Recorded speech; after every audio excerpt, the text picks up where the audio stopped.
నేను పెట్టిన వీడియోకి చాలా మంచి రెస్పాన్స్ వచ్చింది. యూఎస్‌లో ఫ్రెండ్స్‌ని ఎలా చేసుకోవాలి, ఎలా పరిచయం చేసుకోవాలి అన్న దానికి. మేము స్టార్టింగ్‌లో వచ్చినప్పుడైతే నాకు ఇక్కడ ఒక్కరు కూడా తెలీదు. ఏంట్రా బాబు ఏం బతుకుతున్నావు, అసలు ఒక పండగ లేదు, పబ్బం లేదు, ఇలాగే ఉంటదా అని భయపడ్డాను స్టార్టింగ్‌లో. కానీ తర్వాత నెమ్మదిగా వాట్సాప్ గ్రూప్స్ ఉండే. ఆ వాట్సాప్ గ్రూప్స్‌లో జాయిన్ అయ్యాను. Telugu WhatsApp groups.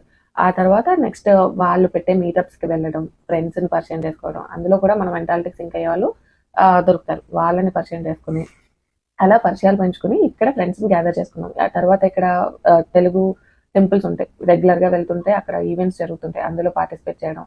అదే ఎవరు పరిచయం చేసుకోలేదనుకోండి, ఎవరు లేరనుకోండి, అన్నీ బాగున్నప్పుడు బానే ఉంటాయి. మనకేదైనా సమస్య వస్తది కదా! లైక్ మెడికల్ ఎమర్జెన్సీ అలాంటివి. ఎలాగో చుట్టాలు, పట్టాలు ఉండరు. ఇక్కడ ఉండేదే ఫ్రెండ్స్. వాళ్ళు కూడా పరిచయం లేరనుకోండి, హెల్ప్‌లెస్‌గా అనిపిస్తదనమాట.